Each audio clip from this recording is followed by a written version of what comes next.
Easy now. Papa got bitch making headlines. Come down. Ooh, you make my high come down. Always tripping when you come around. I'ma have to cut you off, like right now. You see, I don't want to drive me. You can say that for your mama. Maybe you should smoke some. Me try the marijuana. I was never you good. The vibe was straight. Showed you a couple of things and they ain't finished change. I treated you right. Everything was a gift from a time to your bag and the color on your lip. Yeah, you Welcome to the Seahawks Man-to-Man podcast, powered by The Athletic. Shout out to the company. My name is Michael Sean Dugar. I'm here with my co-host, Christopher Kidd. Make sure you follow us both up on the tweet machine. You guys know where to follow me. I am verified, at least until Elon Musk takes that away or makes me pay for it. Shout out to our subscribers on YouTube as well. Seahawks Man, the number 2 man on YouTube. Chris, talk to him. What is good, everybody? It's your boy, Christopher Kidd. Be sure to follow me on Twitter at CKIDD206, and that's CKid206. Mike, what you could do is probably see if the company would just pay for it. I think the problem with that is we have so many employees that need verification. So I'm not sure if we can just write that off. If it was a one-time fee, I think it would be an easier sell, but it's monthly, right? Isn't it like $20 a month or something like that? $8 a month, I believe, yeah. Oh, $8 a month's not as bad, actually. Just say, take it out of my paycheck. You guys take $60. No. We're not You're not taking my bread. No. That's only like $100 a year. Yeah, what's 12 times 6 or 12 times 8? I think 96. 96? You know what? I'm done with math. Leave it alone. I said 72. Yeah, this is communication major here, ladies and gentlemen. Didn't do too much math at WSU, as you can tell. No, I'm not paying for it. If the company wants to pay for it, yeah, sure, yeah, definitely. I will for sure let them handle that. But until then, yeah, just follow us on the tweet machine. I am coming to you from another poorly lit hotel room in this time in Phoenix, Arizona. The Seahawks handle business out in the desert, man. 31-21 final score, week 9. Beat the Cardinals. 4th straight win for the Seahawks. All those wins in the win streak have been by double digits. All pretty convincing. Nothing fluky looking. And it's been really impressive. And I don't want to go as far as to say that I'm coming back to this stadium, later in the year, because this is where the Super Bowl is. But Chris, we are looking at a team like you just hyper focus on it to the NFC, because that's what matters really, is being an NFC contender.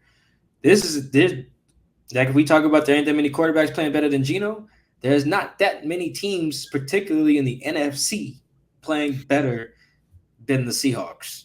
It's the Eagles and that's it. Dallas. This is a really, at 6-3 with 4 straight double-digit wins in convincing fashion. Man, I think this is.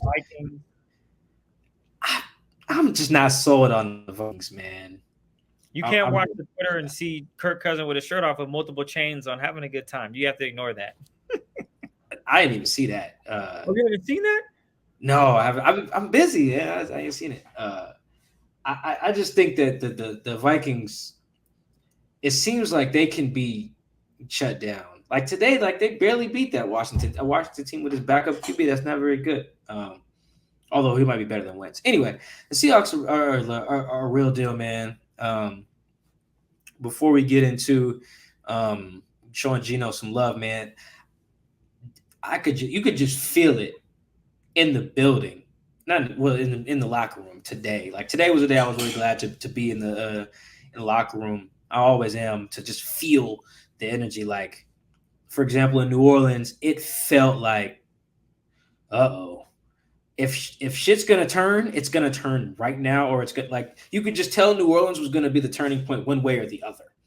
And I kind of leaned, is particularly on defense. I kind of thought it would continue to be bad after New Orleans, particularly on defense. And it just turned, and you could feel it though. Guys were really fed up. I think like a couple guys didn't even want to talk.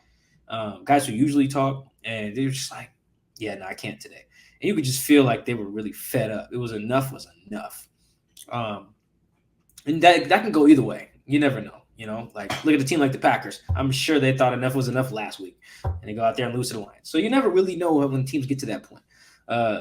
Today in Arizona, it was really good because you could feel the joy, and it wasn't just normal. Oh, we're good joy. Like the Eagles are joyous. They're 8-0 or 9-8. Yeah, 8-0. Eagles are 8-0. Right. That's naturally going to come with joy. There's a different joy that you can feel because of how the season started. Like, Chris, what Avenger movie is it where Thanos just kind of sits there and he's like at peace because he did what he was gonna do? Which one is it? That was Infinity War. He Yeah, like got all the stones, and he got his prophecy. He completed his prophecy, and then, like you said, he was just up there resting. Like, I did it. That's how yeah, LeBron said after beating the Warriors. I did it. yeah. It was, and obviously the Seahawks in week 9 haven't reached that peak, but like I was talking to Jordan Brooks today, man, and I was just like, 'cause Jordan was just a little behind the scenes. I work the locker room in a certain way because there's certain guys I like to hit last, and some guys like to get early, like before they even shower, because they're just really like fiery, like Shelby Harris or Ryan Neal. I want to catch them before they shower because these guys are just great quotes. Their energy is just great. And then some guys I like to catch a little later once they've had time to process and stuff like that. And so Jordan Brooks I hit a little later in the locker room, and I was just like, "Hey man," I was looking at him. I was like, "How you feel right now?" He was like, and he was like, I talked about asked him like, how do you guys feel? But really, I was just talking about him. He was like, he just kind of sat there, looked just like Thanos. He was looking off into space. He just looked at peace. And he said, "Man, we feel good." And he was just like, it's a blessing to just see what we're able to do after what we had done before. And I had a moment with one of the coaches in the locker room as well. We kind of just crossed paths, and we were talking about the third down numbers. Well, no, in general, he was just like, "Man, we're good, huh?" I was like, "Nah, you guys is for like." I was like, those 2 drives in particular after the pick 6. I was like, at one point you were 3 for 8 on third down, both teams. You guys went 7 for 7. They went 3 of 6. That's the game right there. And he was like, "Yeah, no, like we're for real." He looked at me like, "No, we're for real." He was like, "I know it didn't look like it for a little bit there, but we're for real." That's not a direct quote, but yeah, that was the sentiment being expressed. And I was just like, you could feel it. They needed to. There's just a different joy, when you get knocked down first and come back. It's like in every movie, how the protagonist in any movie has to go through some shit before, like what's a movie where that happens a lot? You know what it really happens in most boxing movies. In most boxing movies, the boxer who's the lead dude, how he'll get he'll start high and then he'll get his ass beat, lose the title, whatever else, and then it's a comeback story to go beat some dude's ass at the end of the movie. That final knockout felt better when you didn't already hit the canvas before earlier. I got the best movie that'll summarize what you're talking about. The protagonist, my guy Hancock, drunk superhero, finds his way back. I know you hate the movie, but that is the perfect one. My man was a bum, and then ultimately he is becoming the superhero that he needs to be to help move the country forward. That's a great protagonist. I did not think that's where you was going with that. Okay, I have a little bit of a Hancock. That's where you went with that, huh? Okay, I got one. I got two sports movies. One is Hardball, the one where Keanu Reeves coaches the little bad black kids playing baseball in Chicago. Like, you remember how bad those kids were early in the movie? Yeah. They were terrible. They barely even knew the rules. And then by the end, it just felt so much better to see how much they had grown. And that's what makes the end of the movie so great and so sad when G-Baby gets killed. Another example is I'll pick a boxing movie, is the one with Jake Gyllenhaal. I can't remember the name of it right now, where 50 Cent is his promoter. His wife gets shot. I think it's called Southpaw. Southpaw. Yep. It's called Southpaw. You guys seen Southpaw? Jake Gyllenhaal is a great boxer. He's living on top of the world, mansion. It's great. And then his wife gets clapped. He loses everything, loses his house, loses his daughter, has to be like a janitor at a gym. And then so by the time he gets back I think he knocks the dude out that was responsible for his wife getting clapped. It just feels so much better because he was at the bottom. So I think I could just feel that in the locker room, man. Like, Chris, this is one I wish you were here for too, because that was just a different vibe. I wish you were DJing in the locker room though, because the music was it was. You don't know what these guys was playing in there today? Don't say it's about to be G Easy. No, I would have went and turned it off myself if it was G-Eazy or Logic, or Eminem. They was playing a bunch of R&B today. Are they a bunch of 40-year-olds in there? I'm confused. I thought this was a young roster. It was Pretty Ricky, Jacquees, I don't understand. You're playing football. Why are you playing R&B after a huge win? Usher. It was a weird. It was You either play Usher and play Yeah. No, it was like Usher, like My Confessions, like Superstar. That's a tough one. Yeah, it was like that. Like you sound just like Ryan Neal was doing that same thing. Him and Quandre. And I was talking to some of the guys. I was like, "There's nothing but a bunch of naked dudes in here. Ain't one woman in here." And y'all are playing on the hotline by Pretty Ricky. Yeah, that's a little embarrassing. Yeah, that was a little. I was like, "There's a bunch of dudes with they privates out, and y'all Put your feet all out, man." Y'all in here singing. But that would just show you the vibes. The vibes was very good, man. Well, shoot, they should have positive vibes, as you mentioned. What is it? 3 straight wins now, plus 10 points. 4 straight. So yeah, you beat the Cardinals a few weeks back, August 16th, 19-9. Follow that up with the Chargers ass whooping 37-23. Knock off the Giants last week, 27-13, and then on Sunday, you knock off the Cardinals again, 31-21. And that is just this team just feeling really good. I think when you talk to Jordan Brooks and he was just like, man, this feels great. They've got to a point where they know everybody's responsibility. Everyone's on the same page.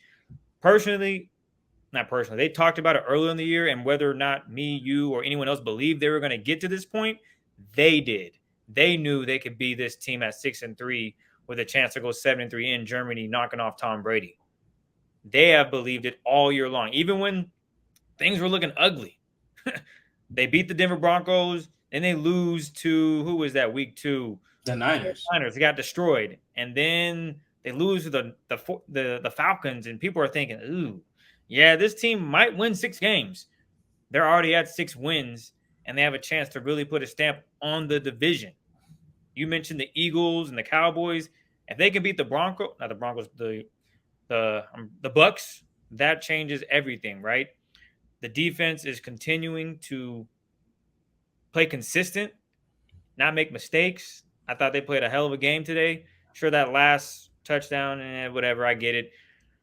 But overall, I thought they just played well. Up to that turnover, pick 6. They scored, the last 4 minutes that Arizona had the ball, they go down and score a touchdown. Okay, it's kind of garbage time. I don't know how much they're already up. So you're playing a game where it's like, yeah, if they score, will they have enough time? They got to do a bunch of other things in order to win this game. But I just thought from a defensive standpoint, they played a really hell of a good game. But they have 5 sacks today, 5 sacks on Sunday against Kyler Murray, we saw him scrambling again. And in my head, I was watching the game thinking, please don't let him get loose. Please. And then, of course, Ryan Neal flies in. Another fumble. He fumbled the first time they played him. Kobe Bryant punches it out. And then again on Sunday, in the second matchup, he fumbles again. I think he just loves fumbling against the Seahawks at this point. He doesn't throw picks, but boy, does he love just, here, I'll give you guys the ball. And the Seahawks got the lucky bounce, as you put it. The ball bounced the Seahawks' way 2 times. First time they played him, Kobe Bryant knocks it out, Seahawks get it. And the second time on Sunday, Ryan Neal pokes it out, Seahawks get it again. Forcing turnovers, getting off the field. I just enjoy watching this defense giving the offense opportunities to be in the game. Even with Geno's pick 6, which I'm sure you'll get to and talk about just the adversity that they faced today. Because at this point, Geno really hasn't had a bad interception. Sunday, he threw he threw one that was like, damn. That was bad, yeah. You can't have that. And you know what he does? He responds. He could have the Seahawks could have easily gone 3 and out. That didn't happen. They ended up putting up multiple drives, 4 drives where they scored touchdowns. That's very impressive. And it's not as if the Cardinals are a bunch of bums. They got some guys over there that are really talented and know what they're doing. And Geno Smith just had everything in cue. He was able to use his tight ends. I know we got questions regarding, what happened with DK and Lockett? It's pretty simple. They just wanted you. We're not going to allow you guys to beat us with your top weapons. You're going to have to beat us elsewhere. And Gino said, that's fine. We're going to run this same concept, this same play, and you guys are not going to be able to stop it. You guess one way, we'll beat you another way. It's a game of cat and mouse, and the Seahawks were always ahead in that regard. And again, starts with the head. Coach Pete Carroll delivering yet another game plan that is solid. Shane Waldron calling offensively a good game plan. Defensively, things worked out. And then Gino playing good football after turning the ball over. Because I'm thinking, ooh, this might get ugly now. But no, I'll be honest, he surprised me after throwing a pick six to come back on a 13-play drive for 75 yards, ran up damn near 7 minutes to score a touchdown. 17-14. You thought all the momentum was now with the Cardinals. It's not. It's actually Gino. So I really want to give Gino some love, the defense some love, because, again, I thought for the most part they played a hell of a game, and they were able to come out there with another 10-point victory. And again, the defense, man, consistency. We're seeing a really talented defense.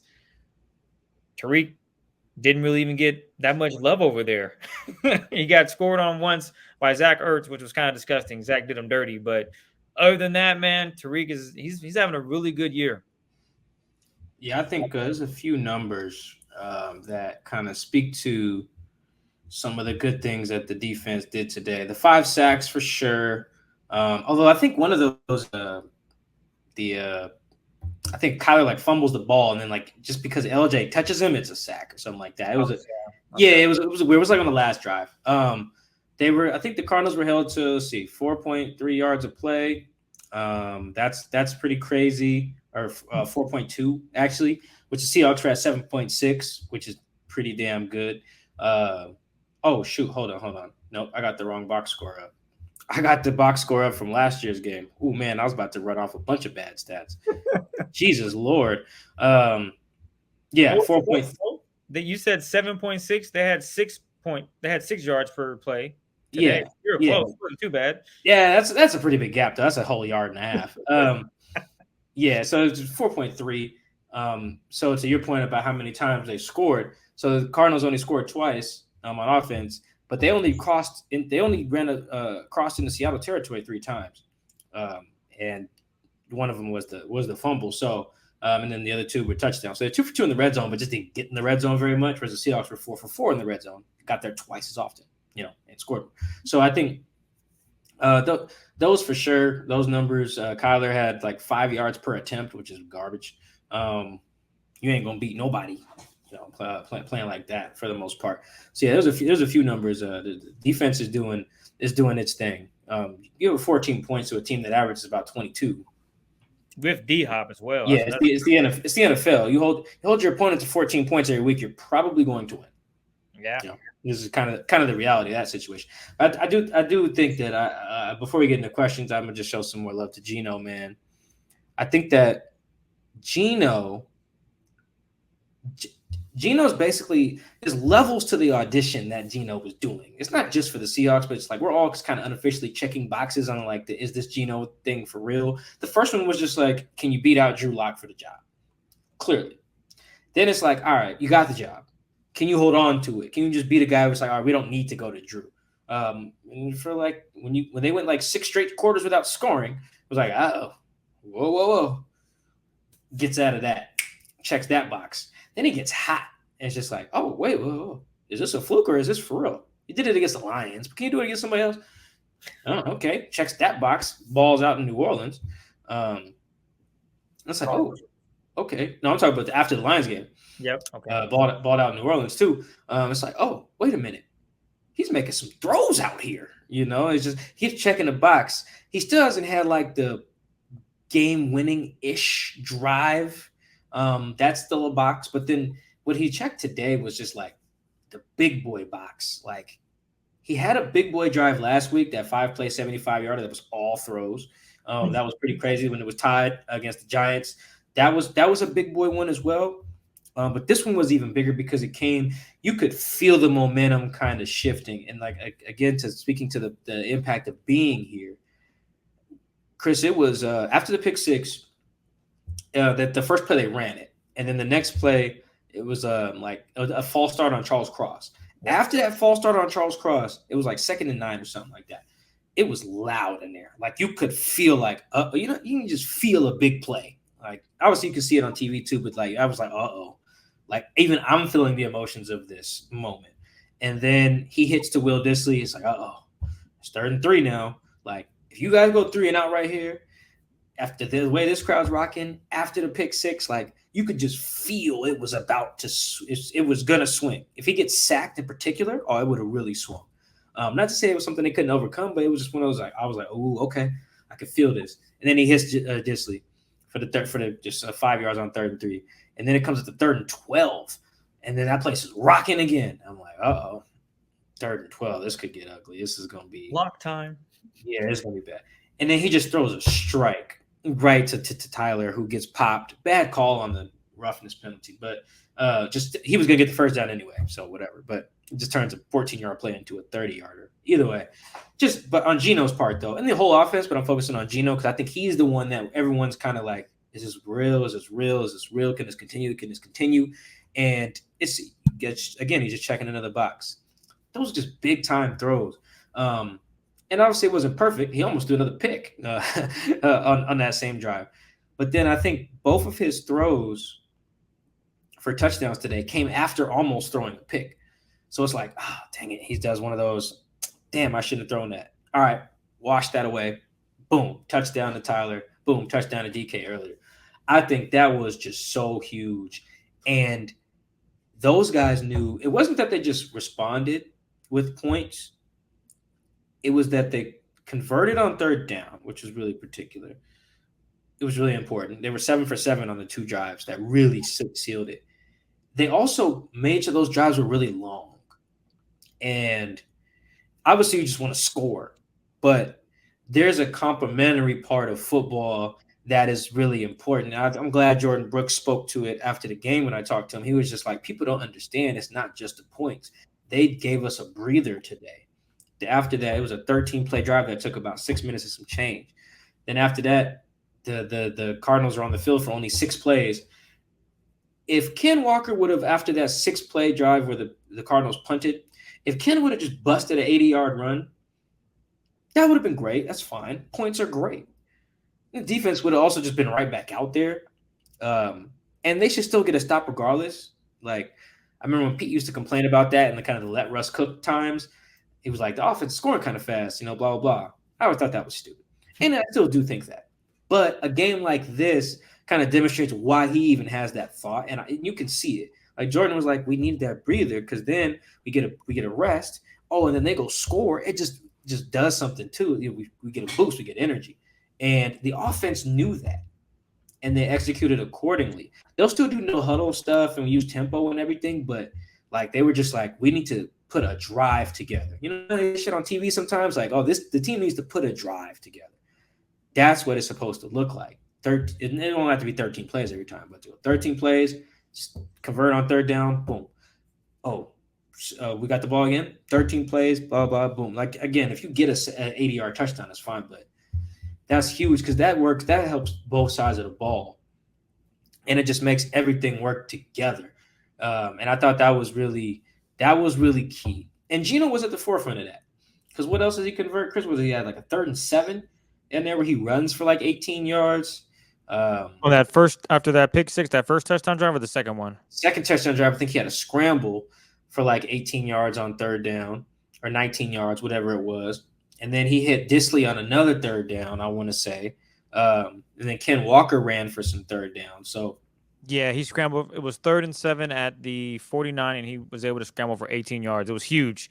Right, because that's like we don't really want to punt if we throw incomplete because it's right near midfield. But it's like, if we go for it, it was that kind of that tweener territory. And Geno was like, well, screw that. It was just big moments in the game there. And I think even Geno said it after the game. It's like, that felt like a championship game or like a playoff game. I forget what he said. One of those two things, though. And I don't know if it had that magnitude because the Cardinals aren't very good, but that's the human element of the game that you do have to evaluate. Like, can you mess up things are bearing down on you, you got pressure, and then go deliver. Can you face adversity and make something out of it? And I think Geno did that on Sunday for sure, 100%. Throwing a pick. Go ahead. It's not even adversity is the right word too. It's just like, it's just can you step up to the moment? Show them big balls, Geno. Yeah, just can you do it? It's the difference between like when you're down in basketball, like and the clock's running down, and you're shooting a shot at the end of the game that like let's say if you miss, it just goes to overtime. Versus if you miss, the game is over. It's just a different type of shot. You know what I mean? Like it's this. Well, I got another movie analogy, Chris. Before we go to questions, The Dark Knight, the one where he has to jump out of the thing and climb out the little dungeon or whatever. Bane? I think that's the one with Bane. Yeah. It's like it's because remember he says he tries to climb up the thing in the dark and he keeps jumping and then he falls down. He's got the rope tied to him. He's like, man, I'm supposed to make the jump. And the old dude's like, well, you got to make the jump like the last person who made the jump. You got to do it without the rope because the rope, without the rope, you're like, if I don't make this jump, I'm dead. It's over. Like that's a different type of feeling versus when you jump with the rope. You know that you'll be fine. And I think that's what kind of the pressure you could feel. And that was the case in New Orleans too, in Detroit with some of those. That's why I was really impressed with Geno in Detroit because that was a similar feel. It was like, if we don't score on this drive, well, Detroit will. Yeah. And we'll lose. So I think that, Geno just checked another box for me.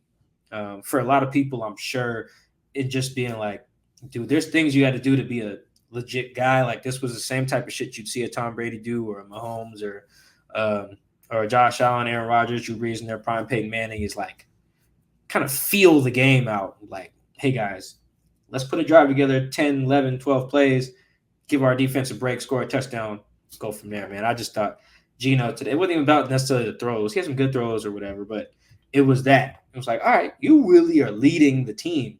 And a lot of guys fed off his energy today. They told me after the game, and it was like, Geno was cool on the sideline.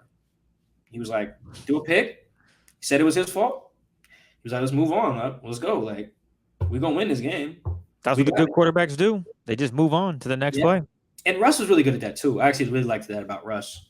He would oftentimes lead touchdown drives right after a pick six. It was really impressive by Russ. And then Geno's doing the same thing. I think that's just very, very, very impressive stuff, man. That's franchise quarterback stuff. It ain't just always the throws. Sometimes it's the mental part of the game. It's the poise.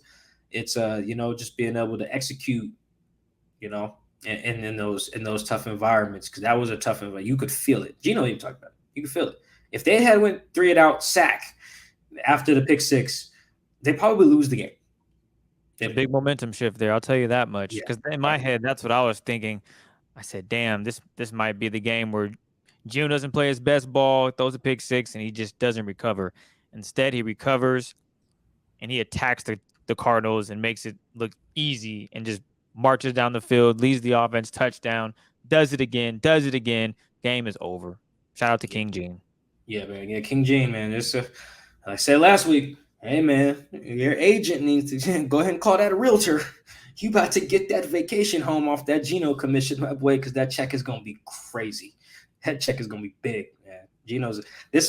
Those were 3 straight pay me drives. Facts. 7 for 7 on third down, 3 straight touchdown drives to close the team out on the road. Come on, man. That cost some bread. Man. Shout out to King Gene. Well, you ready, Mike? We got a bunch of Twitter questions, man. You ready to get through these? Man, Shake Shack has nasty lemonade. Well, side note. People on YouTube. Well, there goes our Shake Shack sponsorship. I just cooked that. McDonald's might DM us still. We got time. That's true. We're not getting Shake Shack. Lemonade, nasty as hell. Anyway, let's go with questions. All right. Since we talked about offense, let's kick things off a little bit on the offensive side with Twitter question. This one comes from Zach's at Zach. You know what? We're just gonna leave it at Zach's. Is this team playing to their talent level or being coached above it? I do think some of these guys have developed at a faster rate than we would have perhaps expected. Or like maybe not Geno falls in that category, but like Ken Walker's already running like one of the best backs in the league. Ken scores every week. Like every week. Ridiculous. It's insane. Damn offensive rookie. Well, that's probably all you can get, but like he's probably on like a Pro Bowl pace for running backs. He's killing it. He's scoring every week. He had hard yards today too. At one point, he had 45 yards on like 14 carries, or like 15 carries. He was getting pounded in there, and it just kept going. Yeah, I think the development of the rookies though has been really impressive. That's where it kind of shows up the most. But even like a Michael Jackson hasn't played like this before. Ryan Neal hasn't played like this consistent. Like he is everywhere every week. Like Ryan Neal's had some moments, but he's like everywhere now. He has a game-changing play every week. Like it gets to the point where if I type Ryan Neal as a playmaker on Twitter tells me you already said that, man. And it's just like, oh damn, my bad, Twitter. Ryan just keeps doing this shit, so I gotta keep saying the same thing. I think that's why I use. If you notice, I use a different word today. I think I use like he's a playmaker for real or something like that because Twitter was like, you already said this. It was actually really funny. It was like, yeah. Anyway, Elon got to fix that too. Yeah, no, I think that it's beyond the rookies. It's guys like that, really, who they've been in the league and just haven't played like this before. It's on top of the rookies, and the communication's been really, really solid. I think the D-Hop touchdown was obviously a bust, but I think Jordan just got mixed up on that. I forgot to ask him about it. Maybe I'll do it in Germany or something. But yeah, I just think that those guys are on top of the rookies. I do think. Even Austin Blythe seems to be playing his best ball. They're just Phil Haynes. There's just some guys here who's like been around, and it seems like they're all playing their best right now. Uchenna, there's just some of these guys who this is year 4 or 5 or 3, even 3, like they're just on it, and it's just really, really, really impressive. So yeah, I don't think they're like, I don't know anyone's too over their skis. That's not a rookie. But yeah, I think some of the rookies are developing faster than expected, but that is kind of is what it is. But it's these other guys who've been around other coaching staffs and just haven't balled like this. Michael Jackson, one of the better examples again. Austin Blythe, yeah, just balling, man. It's that part has been really impressive to see. Is K9 Ken Walker III, that is, spending too much time dancing and sidestepping? Feels like he needs to improve his north side decisiveness before defenses adjust to it. And this is from Tough Guy Football. Yeah, wow, that's quite the Twitter name. It depends on the run. Some runs you can read and kind of react a little bit more, and some of them you need to just hit with the holes there, like now. And it kind of just depends. You can tell he's getting better with that, because like it also kind of reminds me of Russell with terms of like bailing the pocket and like never letting a play die versus being like, you know what, I just need to throw this away. It was kind of, I remember we used to talk about that. It was just like, all right, sometimes Russ can get back there spinning around and then like you get a great play. Sometimes you get a Russ back there spinning around and then it's 3rd and 19. So Ken's kind of very similar. Like you got to give him that free, to freak it a little bit. You got to give him that leeway, because that's how you get the touchdown from last week, where he gets the ball and there's Dexter Lawrence in his face or whatever. It's like, hey, I'm going to run the other way and do exactly what I'm not supposed to do, or where the run's not designed to go. So it's some give and take. I don't think it's too much. I just think that in short yardage situations, I think that's where it's going to be really important. Like there was one today where you could tell Ken kind of felt that. He didn't dance. It was like 3rd and 1 and he went straight. It was like, I'm just going to go get these 3 yards or whatever to move us. So yeah, I think it's not too much quite yet. I just think we're in a nice, safe give and take area, because he could bounce one at any moment. So you got to give him that leeway to do it.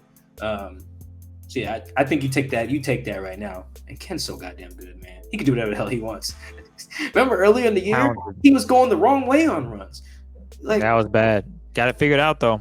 Now he's like one of the best backs in the league. It's crazy.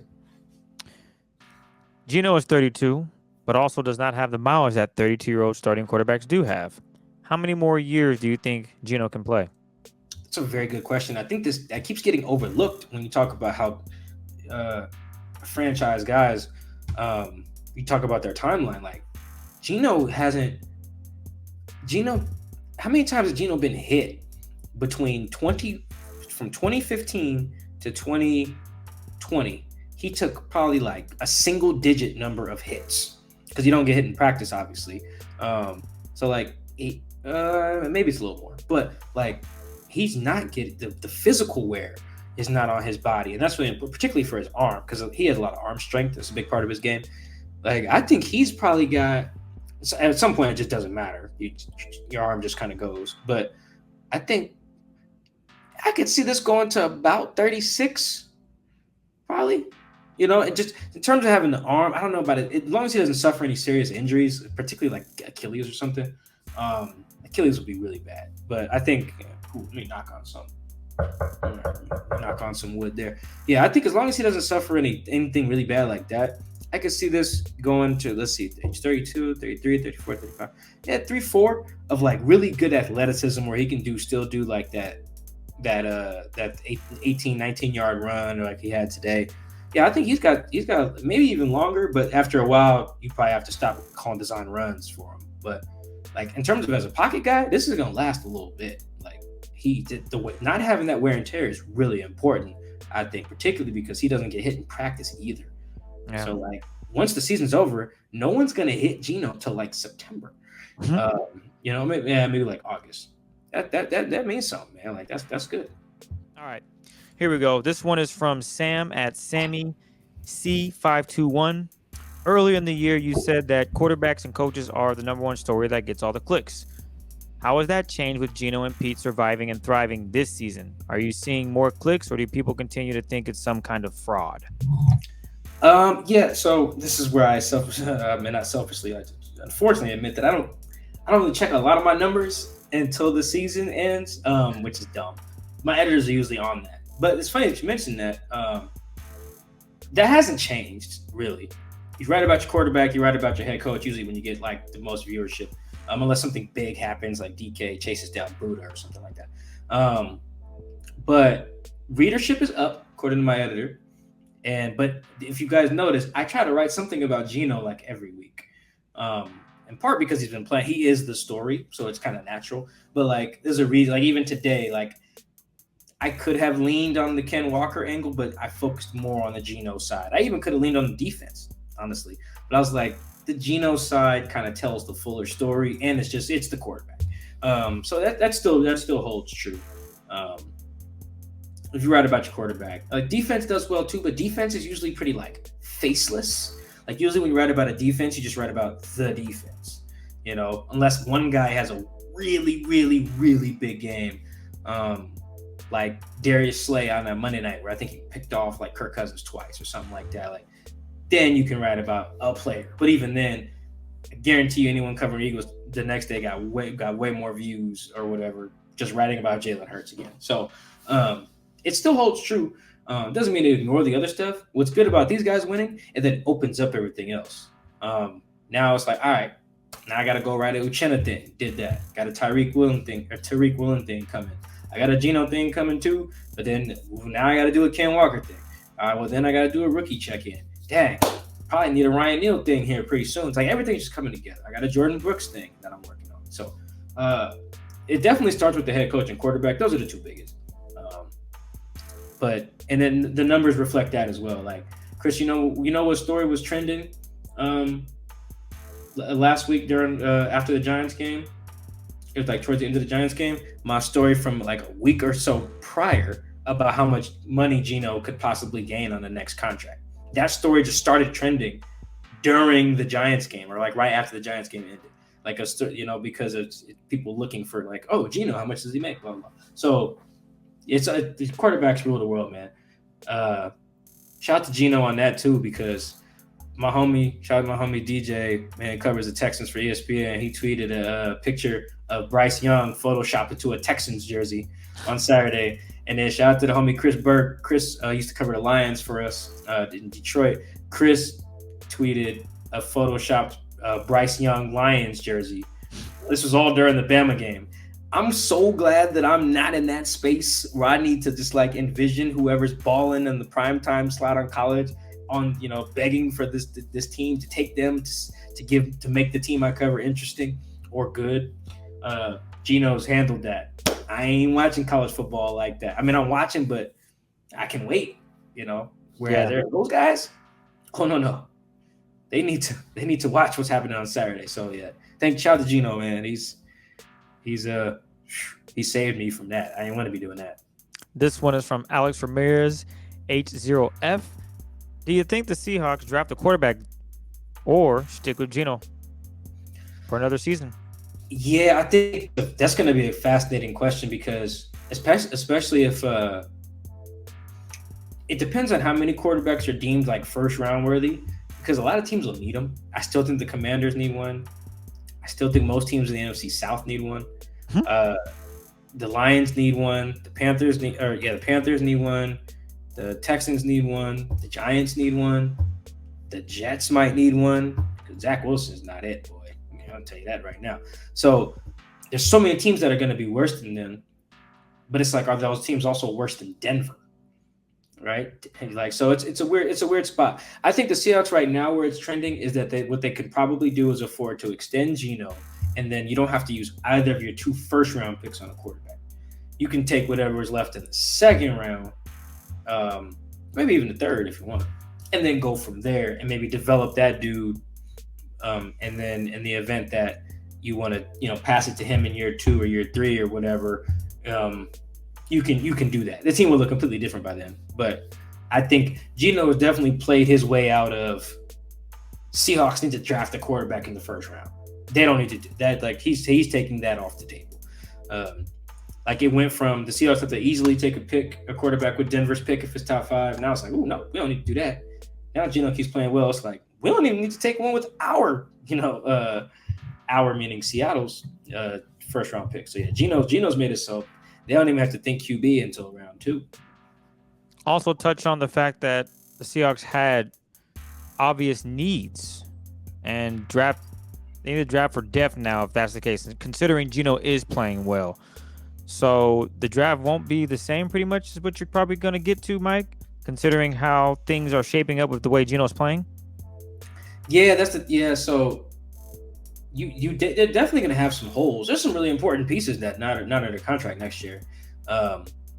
But now you can just focus on those, particularly if there's like a really good stud there. Like if, for example, there's like a stud inside linebacker, like now you can you don't have to choose between like, dang, do we get like the perfect complement to Jordan Brooks or do we get Will Levis or whatever? Like now you don't even have to make that type of call. Now it's just like, oh, we can just take the linebacker, or oh, we can just take the safety, or oh, we can take you probably can't draft the safety high. Yeah, you probably can't do that. But you know what I mean? Like there's some other positions, Austin Black's not under contract. I don't think Phil Haynes is under contract. Gabe Jackson, you probably have to get out from that contract.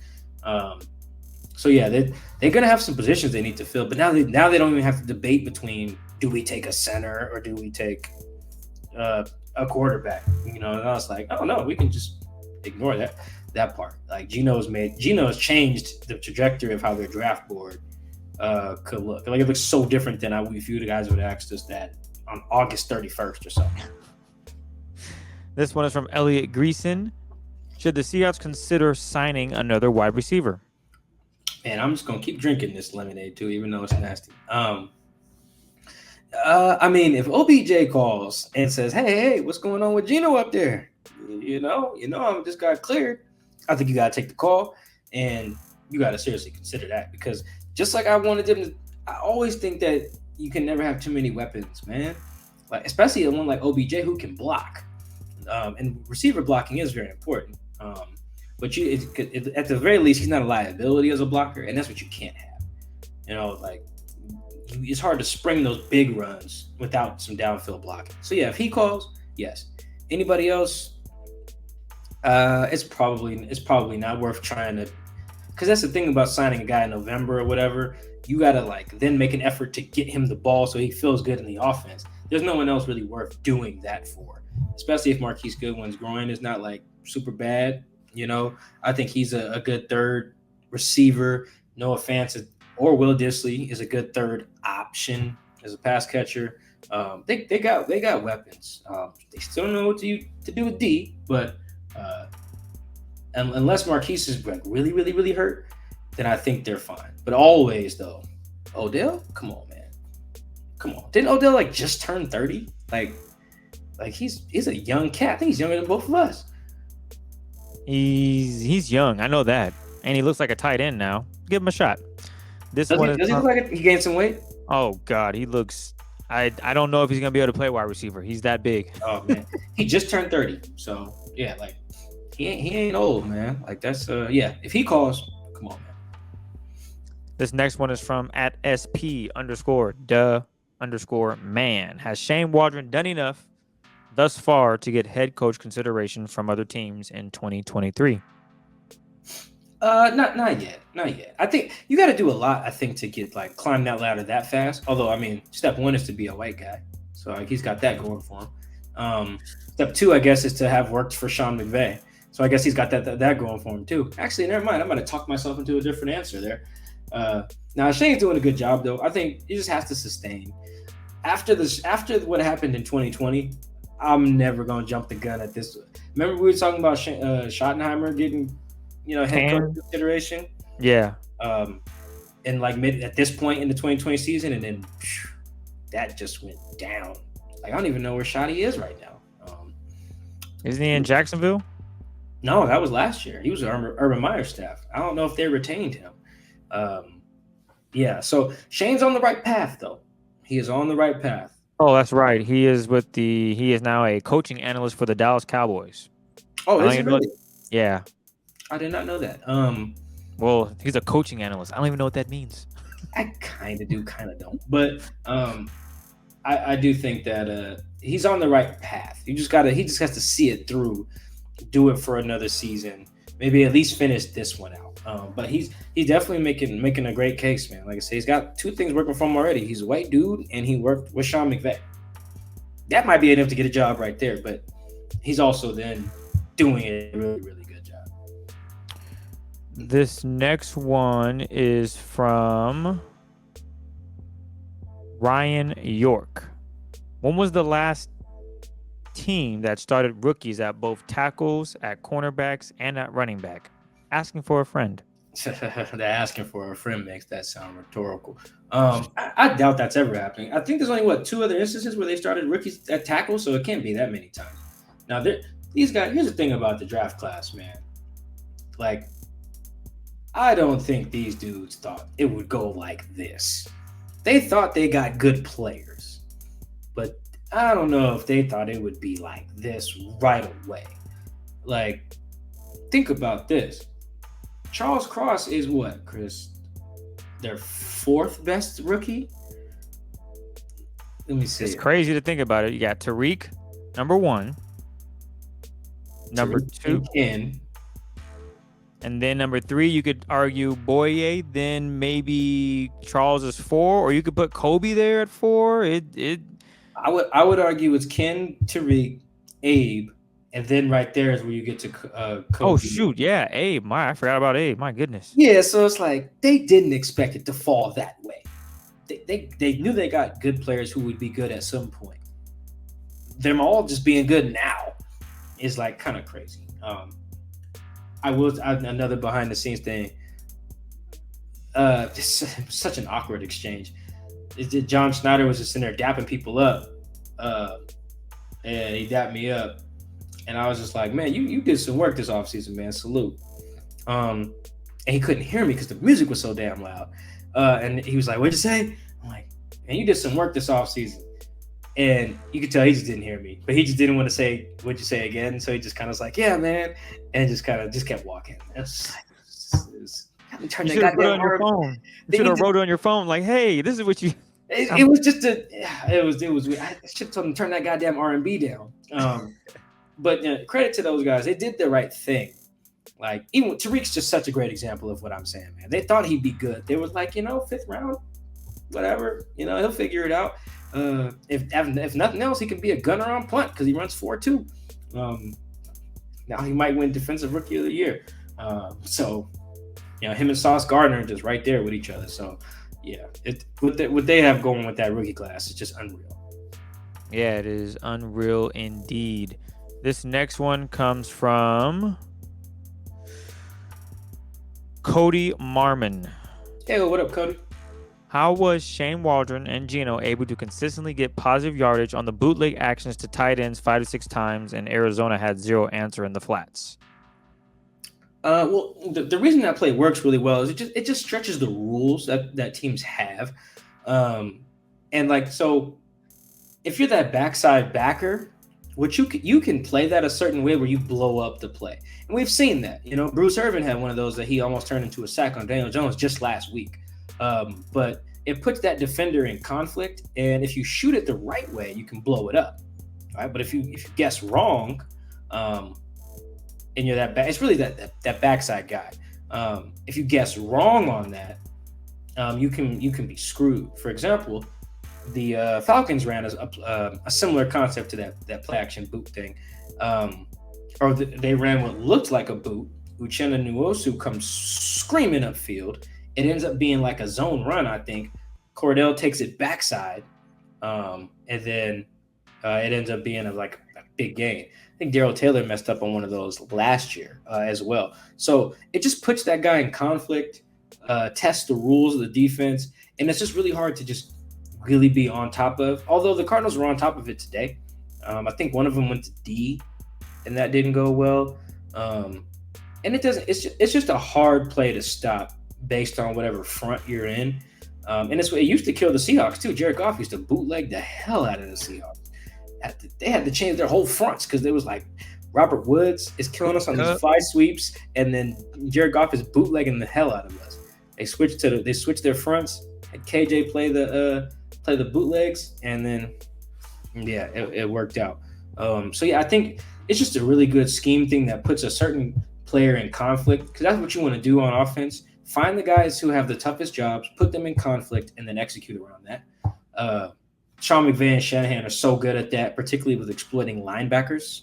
Linebackers have the toughest job because they're so close to the run fits, but then they're also part of the secondary stuff too. So it just all kind of works hand in hand, and those guys have the hardest job. So I just think that particular action, unless you have the right play call on the right front, it's really hard to stop. But that's the good thing about, I think most NFL teams, when they get to the line, they have 2 plays called usually.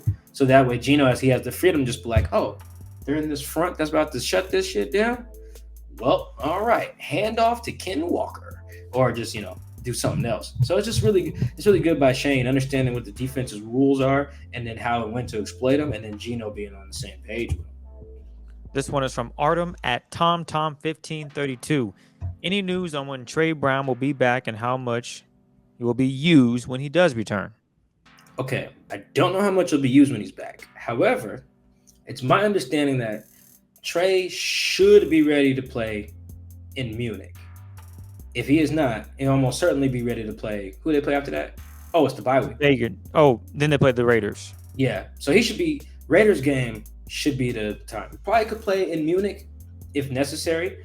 I imagine he's going to travel with them too. That would be my guess. But then if not that, he should be ready for the Raiders game. But like we talked about with like I broke down those plays by Michael Jackson in the Giants game, Mike is not making it easy to get on the field. No, he's doing his thing. He got bailed out today on a play a guy dropped. I don't remember who it was, but I think it was Robbie Anderson actually. Yeah, wide open. Yeah, that was rough. The Cardinals did shoot themselves in the foot on some of this stuff. One of them drives, they had like 3 false starts in a row. It was crazy. They snapped the ball over Kyler's head on like 3rd and 1. They definitely. By the way, you want to start. Yeah, it was some bad stuff today. But yeah, Trey will be back soon. But it's not going to be easy to get on the field the way Mike Jack is playing. This one is from Michael Scott. Mike, you have said in the past, defense is only as good as its weakest link. Who's the weakest link right now, and how are the Seahawks compensating for it? It's a great question. Right now, they really don't have one. I mean, but one thing they've done is they've cut Cody Barton's snaps quite a bit and start using that penny package, which has got 5 down linemen, 5 DBs, and then Jordan Brooks is the only inside linebacker. They use that quite a bit. They started the game with that, and then it didn't work because this is just an easy way to. Actually, this goes back to the other question about exploiting rules. There are some rules that are exploited when you have two overhang, like outside edge guys. Unless you're just going to rush both of them, which you're usually not, one of them has to be able to cover. And they're not always just going to be covering some running back in the flat. If you look at the Giants game, there was a couple plays where Uchenna was in coverage, where Boye was in coverage, where Boye was in coverage again. And it just puts them in conflict. So they kind of went away from that and then started using just their normal package. So they really don't have a weak link. If they did, it would probably be Cody, but I wouldn't even use the word weak to describe him right now. He's playing fine. I think he's playing fine right now. And they went back to his package, Cody's, after the Penny thing wasn't working out, and then they shut those guys down still. So I think that is to go to that person's question. That is what's part of so great about the turnaround. It's not 10 dudes playing well and then one dude who's barbecue chicken. It's 11 dudes playing well most of the time. It usually takes like a really bad missed tackle to get like a big play on these guys. What did D-Hop have today, Chris? What do you have today? Let me just double check for you. 4 for 36 in a touch. Yeah, not the best day. He had a 22 yards on the busted coverage. So you got the bust, which was a good by Cardinals. But let's remove the bust to show everything he did, like either before that or after that play. He had 3 catches for 14 yards. I think, if I do my math right on that. Come on, man. That's incredible. That's incredible work. That takes 11 dudes. And I think that's what's so good about this. I'm glad somebody asked that question because there isn't one right now. There isn't a weakling. Everybody's on it. And when everybody's on it, it's hard to score. This next one is from Gabe Piacentini at JG Piacentini. Would love to hear you guys address Kobe Bryant's tackling. Looked like they were picking on him not because of coverage, but because of his ability to make tackles in open space. Is this something that can be worked on during the season? Yeah, I just think he had a bad tackling game today. But for the most, he's pretty sound. I mean, there's a reason he keeps forcing all these damn fumbles. He pretty much had another. Did he have another one today? Oh, they called it an incomplete pass. Yeah. No, yeah. He's had a not great day today, and sometimes that happens. I think remember one time somebody thought Quandre was like really trash after a game. He just had missed like one tackle. And actually, I thought Quandre had gave some good insight on the missed tackle he had against the Cardinals the first game, where Rondale Moore blows right by him. Yeah. He actually had mentioned that Lumen Field's turf is really sticky, so his cleat actually got stuck in the ground, and he couldn't move. And that was the foot that he had broke. So he was like kind of nervous about the step, so he just got stuck. And you watch the play, and you can see that's exactly what happened. I'm not saying that happened with Kobe today, but I just think that like today, had some pretty notable missed ones. Tariq had a pretty bad missed one in open space too. I think Uchenna might have as well. Like, yeah, that wasn't great today. But I don't think it's not like the preseason where no one could tackle. That was terrible. The preseason was really bad. And people keep wondering why they weren't starting Ryan Neal immediately. A, Ryan Neal was hurt. B, Josh Jones in the preseason was like one of their best tacklers. And Pete was making the tackles. Yeah, and Pete Carroll was like, we're going to play whoever's tackling. We can't tackle with shit. And Josh Jones can tackle, we're going to play him. So, like, I see that. I saw Pete's vision there. So, but, yeah, I don't think it's like a big thing that's going to keep reoccurring on Kobe's part. This one's from Steve Clark. Could Trey take the nickel spot from Kobe Bryant? Is that a possibility? It's a possibility, but I just think that'd be tough to ask Trey. Come in as a rookie, learn to be the outside guy, ball out, blow your knee out, spend like a year rehabbing, and come back and do a whole new position in the middle of the season. That's an unrealistic ask. If you're gonna ask Trey to do that, you need to do that in the off season, and then even then he would still need reps. So while I think Trey has the skill set for it, that's just unrealistic, I think. Also, Kobe's playing fine, man. I think he's playing fine. Like just 3 weeks ago, whatever, he had like his best game as a Seahawks against the same Cardinals, you know. So I think Yeah, I think he's straight. He's contributing to why they're getting some of these sacks too. He's helping cover, So yeah, I think he's fine. This one is from Chickens and Mentals Caretaker at _Dan Chu. Have the coaches indicated if Miles Adams being inactive is due to LJ Collier outperforming him in practice, or has Miles regressed? I'm not even gonna get into that Twitter name you just read. That threw me for a loop. Yeah, I mean, they have to give LJ a shot, man. And a lot of that's determined in practice too, on who's up on game day and who's not and stuff like that. And I think LJ's playing fine. He ain't doing nothing that's make me, when I watch the film, be like, oh, he got to get 91 off the field. I think it's just competition. They had to. It's not like LJ was playing bad before he hurt his elbow either. It wasn't like he's only playing because first round pick, we got to play him. I think if he had stayed healthy in the preseason, he would have probably just played, started week 1, just if he was healthy. So this isn't much of a surprise. Somebody's got to be the guy who's down on game days, and LJ's, he's doing his thing. I thought he was all right today. I got to watch the film again, but or at least watch the film for a first time. I haven't watched it yet, but yeah, I thought LJ was fine. And I think the more he continues to just make a play here and there, like he batted a ball down against the Giants, got a sack, quote unquote. But yeah, that's going to be the competition. They're going to have Miles up or have LJ up. Right now, I think LJ do his thing. I think it's fair to give LJ a couple games to see how he looks. Just because Miles got to play, now let's see what LJ looks like. I think you owe it to LJ to give him that, particularly if he's doing his thing in practice. Steve Clark has one more. Who has been the more impactful piece out of the Denver trade thus far? Shelby Harris or Noah Fant? Well, Noah, if you're only counting games against the Cardinals. Noah has led them in receiving in both wins over Arizona, which speaks to how well the Seahawks are equipped to deal with Arizona's defense, which they play defense the way I would play defense as a coordinator. If you have someone who's nice, if nothing else, that dude ain't about to kill us. It's what blows me about the Rams right now. It don't matter how bad their offense is. Cooper Kupp gets his, and he's their only guy, which is insane. It's insane. Like that would be me as a defensive coordinator. I'd be like, who's not going to beat us today? It's number 10. If I was playing the Rams, and Arizona does a good job when they play the Seahawks. They're like, who's not going to kill us today? Number 14 and number 16. And obviously they got their touches, but what did DK have today? It wasn't much. It was very similar to D-Hop. Yep. So D-Hop had 4 for 36 in a touch, and DK had 5 for 37 in a touch. So yeah, nothing really crazy. Even Tyler had 5 for 67 in a touch. But Tyler got 30 of that on the last play of the half. That was just like I don't know what the hell that was. It wasn't going to score. So really Tyler had 4 for 30 or something like that, in the touch. So Arizona does really good. But anyway, I think for the year, it's Shelby. I also think that Shelby's been really he's benefited from the scheme change up front.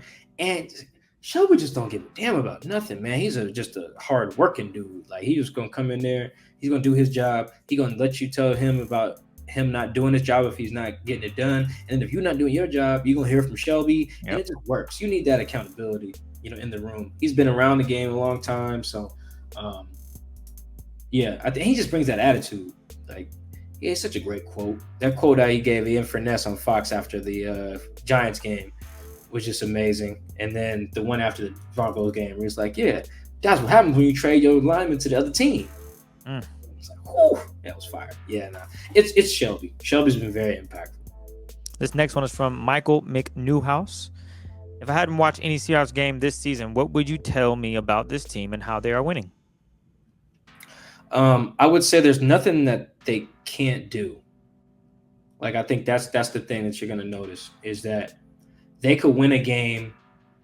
They've won a game this year 19-9, 17-16, and 48-45. They've had games where they score under 20 and win. They've had games where they have to score over 30 to win. And I think they're just so versatile in that way, and they can just adjust to what the situation calls for. That's the thing that really stands out. They can do everything. They can be in a shootout. They can be in a grinder. You know, they can. I think that's really important. You can't score 30 every week. Like the game the Chiefs won on Sunday Night Football, that's a good example. Like what was the final score at 20-17 in overtime? You have to be able to win those. You can't lose those. So I thought that was really impressive because that's what playoff games tend to feel like. Playoff games are very rarely shootouts. They happen, but it's rare. The other thing is the Seahawks finish. They're finishing. That's really important. Like Ken Walker just, boy, if it's the fourth quarter, you know he's about to turn up. Yeah. Like that's legit. Because you look at the teams that are losing games, and they're not necessarily always getting blown out. I look at the team like the Raiders. The Raiders, for example, have blown a 17-point lead like on 3 different occasions this season. It's insane. That is absurd. That's absurd. Seahawks, you ain't gonna see that from this Seahawks team. They won't blow that.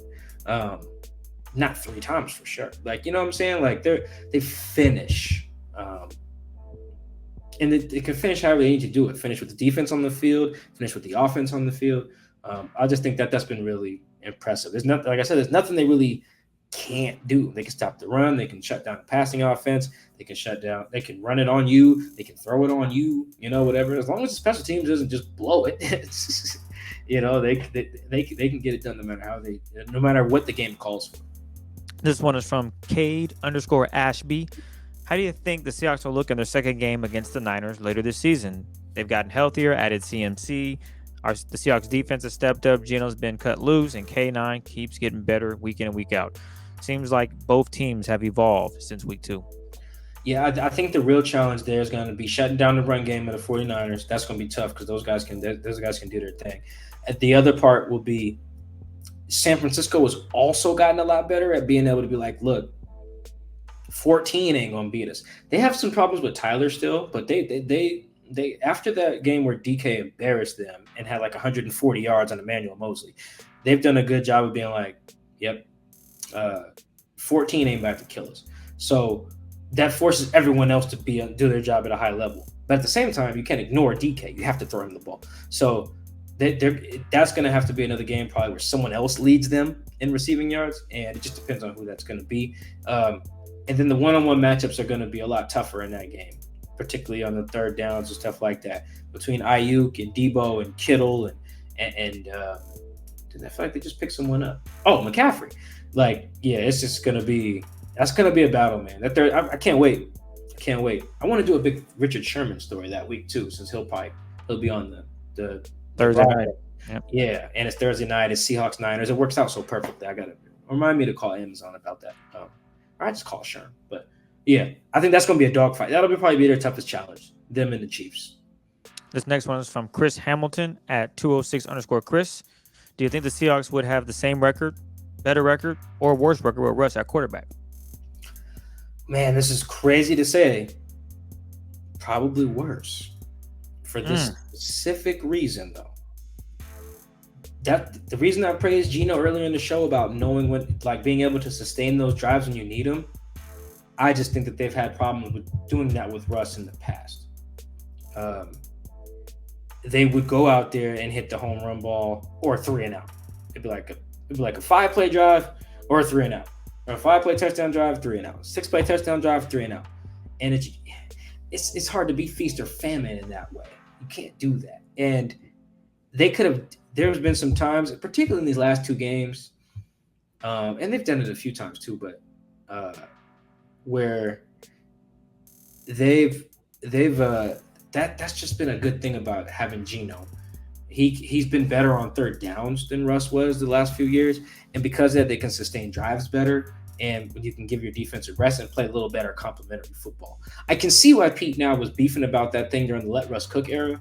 He was going about it poorly, but the idea was right. It was that like our offense is not helping our defense, in part because they're either scoring too fast or not at all, and it's just being drives are they're real short regardless.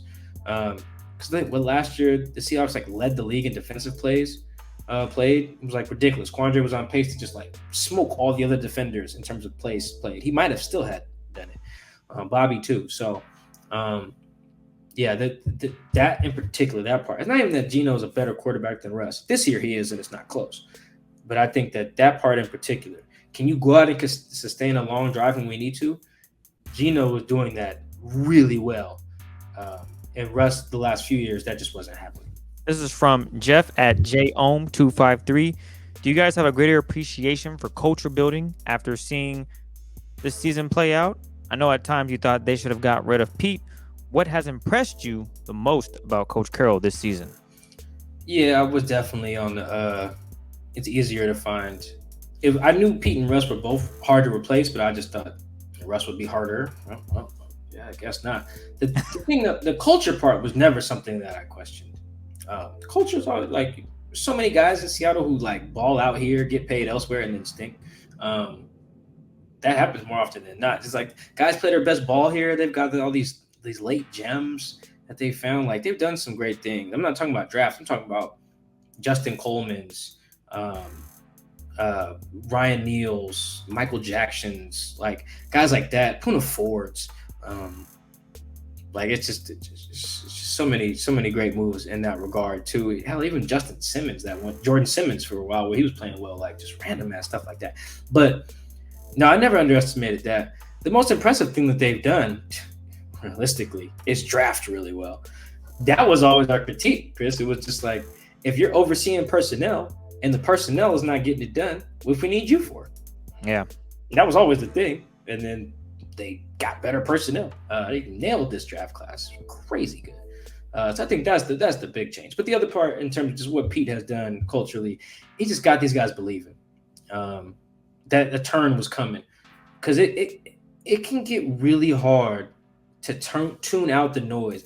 As an athlete or any entertainer or any famous person, it's probably a lot harder to tune out the noise than it's ever been in the history of being famous, because of all the different ways that the outside noise can get to you, whether it's group messages or social media or TV or just whatever, everywhere you go. Remember, I think Clint Hurt told a story on the radio where he was like, he ordered room service with his wife, and the room service note said, stop dropping, the guy who delivered the food wrote a note that was like, stop dropping Carlos Dunlap in the coverage or something like that. It was like, stop dropping D Lyman in the coverage. He tells the story on like a radio station. This is like in like May or something.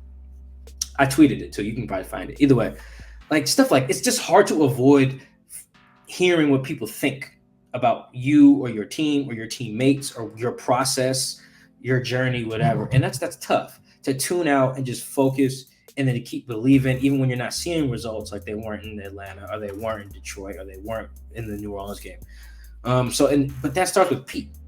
Pete's always believed like we're about to turn. I could feel it, and he just goes about getting everybody else to feel that way too, without making them feel tense about it too. Like, so Pete's done a really good job of just like, all right, we can have fun, but when it's time to lock in and kick ass, let's kick ass and get this thing right. I think he's done a good job in reinforcing the standard and getting people to believe that they're going to get to that standard. Now, Pete's always done that part, though. It doesn't matter. None of that shit matters, though, if you don't draft well. That was always the thing. None of this matters if you don't take Tariq. If you don't take Abe and Charles, then it don't matter what they believe. So you needed both, and they weren't doing both. I would say what has impressed me most about Coach Carroll this season is believing in his system and what he can do. Even when it was ugly early on in the year, he knew that they would get to this point. Whether or not, I mentioned this earlier in the pod, whether or not we believed it, he believed it, and the team also believed it. And this is why they are where they are at so far this season, at 6-3 with a chance to go 7-3 next week. So that's what I'm most impressed about, is just his confidence and doing it the Pete way. Although you mentioned, Mike, they're not running the ball as much as Pete probably really wants to. But when you have a quarterback that literally is just playing pretty much great football, what more can you ask for? I don't think Pete's going to get upset if Geno's throwing the ball over the place and scoring touchdowns, and in the fourth quarter, you lose a couple $100 on a parlay that you threw out there, So I think that's kind of how I see things going for Pete, is he's having fun with it, and he's able to do it in multiple ways. He's not just saying, we're just going to run the ball down your throat. Last week, they had a series, like you mentioned. They went 5 straight plays with passing. I don't know if they've ever did that with Russell Wilson. I'm sure they have, and maybe it was a need because they were down, but they had control of the game, and they did it. So there's a difference there. You're seeing Pete really opened things up to Geno, which I think is pretty cool. I want to add to that real quick and give an example that people can relate to compared to other teams. So look at the Packers and the struggles that they've had. What did you see? Their leader finger pointing. And I didn't have too much of a problem with it because as long as he communicated, Aaron Rodgers, as long as he was telling those guys that stuff first behind the scenes, he can tell it to us too. It doesn't really matter. But it was finger pointing at the end of the day. It was like, yeah, other guys ain't playing well. I'm grading out fine. Terrible. Right? And that's a reflection of the culture that Matt LaFleur allows them to have around Aaron Rodgers. That's Aaron's been there longer, so whatever. But still, that's a culture thing. Look at the Raiders as well. Like they're just not. They're not living. They don't have a message that they're following.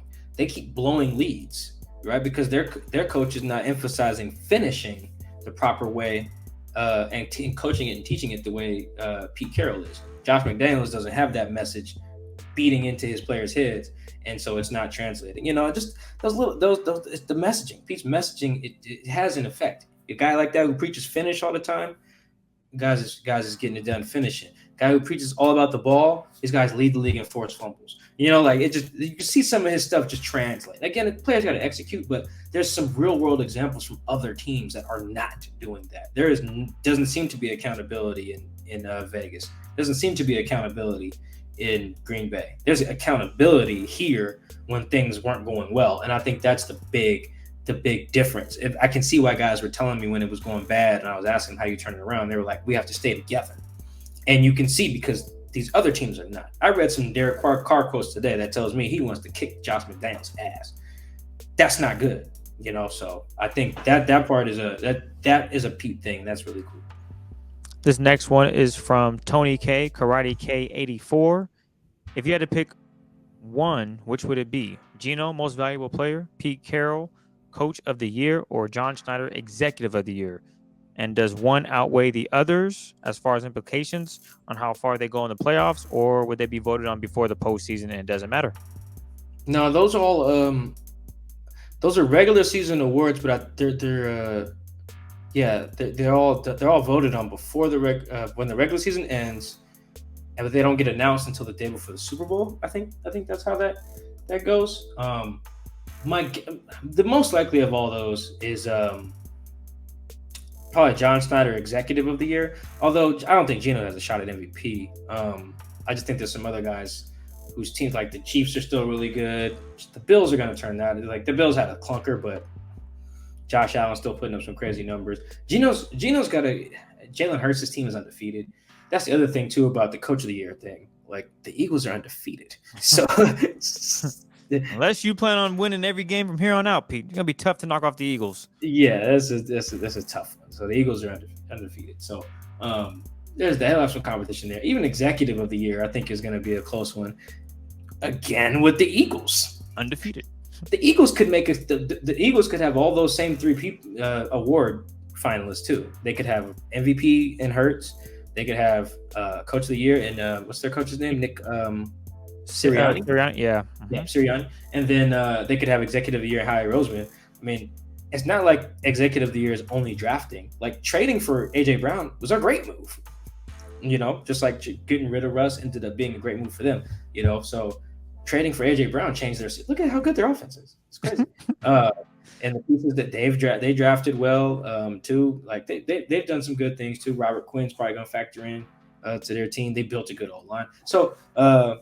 Yeah, they built a good defense. They picked up James Bradbury, helping their defense. Traded for Chauncey Gardner-Johnson, who leads the league in interceptions, I think now. So the Eagles are going to give the Seahawks a good run for all of those awards. But of all those, the coolest I think would be Geno, MVP. That's just crazy for the story. That's a great one. Although the Pete Carroll Coach of the Year would be a crazy story too. But without a question. I just don't personally like Coach of the Year because we weigh too much of how good we expected that coach's team to be, which I think is stupid. What we thought before should not matter. It's just what coach did the best job. If the Chiefs were to go 15-2 this year, they shouldn't Andy Reid should just not included in that conversation just because we thought the Chiefs would be good. That's dumb. His team won more games than everybody else. He probably was the better coach. Anyway, that's my little rant. This one is from Zach G. What element of this team has surprised you the most this season? Man, lemonade, man. Must surprise the most. Oh, it's definitely Geno, man. Real quick on Geno. He did not look like this in preseason. Didn't look like this in training camp. Slow the roll. He did not look like this in training camp. He did not look like this last year. I know Geno's been very confident in his abilities. I understand. I'm not even disagreeing with his take. It's his abilities at the end of the day. I'm just being very clear.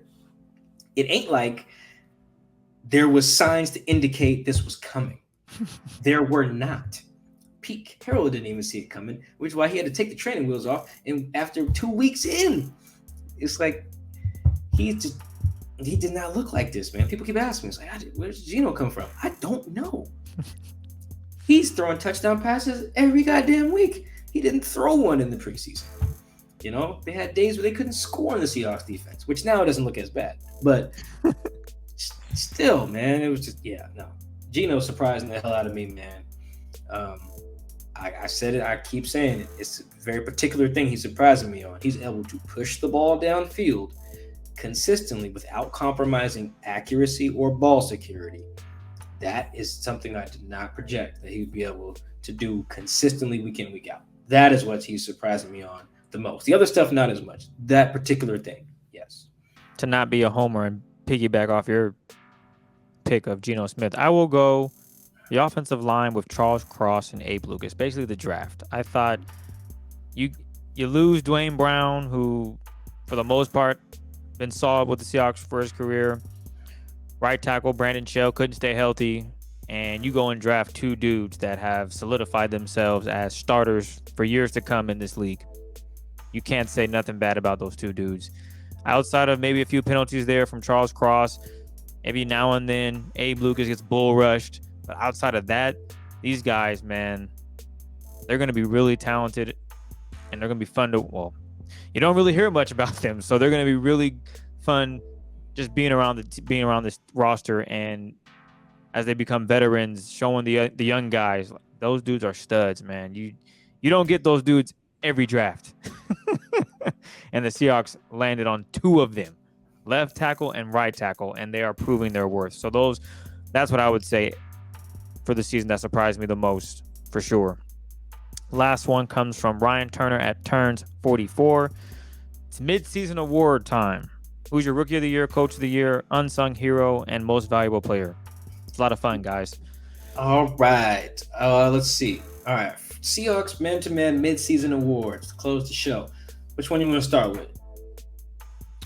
You're on the spotlight. Take it away. What were the options? Give me the categories. Rookie of the Year.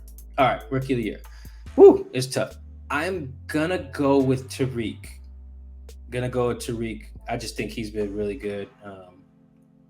I think his consistency since the penalties were hitting him has been really impressive, man.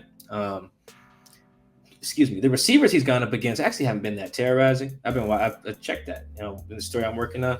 But I mean, even the day he had on D-Hop today was actually really impressive, just without watching the film, just off first watch. So he'd been my Rookie of the Year. Who else we got? We have Coach of the Year. On the team? On the Seahawks? So I think based on this, I think it's league wide, because Coach of the Year, it's obviously Pete Carroll. But if you're going league wide, makes sense. Wait, read me the question verbatim. Yep, it's mid-season award time. Who's your Rookie of the Year, Coach of the Year, Unsung Hero, and Most Valuable Player? See, that sounds like that's on the team. Here, I'll do both. So my I'll do all these for the team. Let's put it that way. To be Tariq, let's say MVP. Yep. That will be Geno. Geno will be my MVP. He's just been a baller. Coach of the Year, I guess that's where that gets tricky, because that would have to be Pete. Although, to your point, though, an honorable mention at Coach of the Year, man, is definitely be Andy Dickerson, the O-line coach, man. because I did not think that would come together the way it has. Not just because it was rookies. It was just like they just have not really that positions that group's never really been elite in Seattle like that. And he just got rolling, man. He's doing a really good job. Let's see what else we got. Unsung. Ooh, an unsung. I still think an unsung is probably Al Woods, man. I think you look at the numbers that these guys have against the run. So much of that starts with Al, and just being a big ass dude. Like what the Chargers do, or excuse me, what the Cardinals do today. James Conner, 7 for 45. Benjamin, nothing. Like they're just shutting down run games, man. Saquon did nothing against these guys. That's crazy. Yeah, Saquon, the Cardinals, Austin Eckler, whatever. Since Taysom Hill, man, these guys have just been on and on that. What else was on there? Was that it? MVP. Oh yeah, Geno. That's Geno. Yeah, for all the reasons I mentioned earlier. Rookie of the year, I'll go Abe Lucas. Don't want to just mimic everything that you did, so I'll go Abe Lucas. I thought he's had a really good season thus far. You don't hear his name much, and when you don't hear the offensive line's name, that means one thing and one thing only. They're doing their job. Coach of the year, I will go Clint Hurt. I thought he's turned it around a lot, especially with what he's been given. I know KJ Wright, when he was on with us, we talked a lot about some of the changes and why things weren't working, and he touched on personnel and how difficult things are when you just don't have the right personnel in right situations. Clint Hurt has figured that out, and now the personnel works, and you're seeing what the defense is doing week in and week out, and it's consistent. They're getting the stops. They're getting off the field. They're still getting turnovers. That was huge. If the defense was still stinking it up, we could be having a whole different conversation. So I'll go Clint Hurt as coach of the year. Unsung hero, man, that is tough. Because Al Woods, it's like Al Woods is tier 1, and then there's other guys, and then tier 2. So I guess I will go, man, you know what? I'll go Mike Jackson. Unsung hero Mike Jackson. He's always just making the right play. He might not have that interception or that forced fumble, but he's making the impact play that could just be getting off the field, a nice tackle, a pass breakup. He's in the right spot where he needs to be, and he is holding down that side of his side. I guess the right side, left side when you're on defense, but he's holding down that side, and I thought he's playing really well this season. So I will go Mike Jackson for my unsung hero and most valuable player. I will mimic you on that, Mike. It is Geno Smith, without question. What more could you ask for? Being at training camp, me and you like, damn, yeah, man, 6 wins is unless this defense is gonna give you multiple pick sixes and forced fumbles and blocked punts, it's gonna be really rough. And boy, has Geno flipped the script. So I will go with that to wrap it up. So yeah, rookie of the year, Abe, coach of the year, Clint, unsung hero, Mike Jackson, and MVP, Geno Smith. Man, that shows you how deep this team is. That Uchenna doesn't like hit any of those, but the great call. He's right there, but yeah, it's tough. He's Uchenna's playing really. Uchenna's probably going to be a Pro Bowler. No discredit to Uchenna. I didn't pick him, neither did Mike, but no discredit to him. Probably be a Pro Bowler. Probably be a Pro Bowler, man. That's crazy. He's just playing as well as any outside linebacker in the NFC right now. Yeah, for sure. He's in. He wouldn't even be an alternate right now. He'd be a starter if the voting was today. So yeah, shout out to Chenna, man. He's balling. Most definitely. Well, look, that's Twitter questions. Been a long episode, but we appreciate you guys for tapping in with this. We appreciate all the love and support via social media, YouTube, and also if you haven't yet, you can still subscribe on YouTube. It's free. Just hit that link, subscribe to us.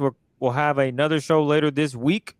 It'll drop Wednesday. It'll be a preview of the Buccaneers who won on their, I think it was the Sunday, Fox game of the week, that is. American game of the week, yeah. Thank you. Couldn't get those words out of my mouth. But yeah, they won that game. That was a huge NFC showdown. One of those teams was going to lose it, so just happened to be the Rams. So that opens things up for the Seahawks and NFC West, who are numero uno in the division still in the NFC West, that is. So that's good news. And then we'll come back to you guys with another edition of our play-by-play, or I should say play breakdown, our plays from the week. That'll be fun as well. So you guys make sure if you haven't subscribed on YouTube. Appreciate all the love and support. Mike, anything you want to add before we get out of here? Yeah, we're going to try to maintain that schedule, although I am flying to Germany Wednesday morning. So it got to work around that 8-hour time difference. And I'll be in another country. But yeah, that's the plan, man, to keep bringing you guys the content. We appreciate the love, appreciate the feedback on our weekly bonus episode on YouTube. Just keep subscribing. We're going to keep bringing it to you guys. Until that, we're out. Catch you guys in the midweek episode with our Bucks writer, Greg Allman.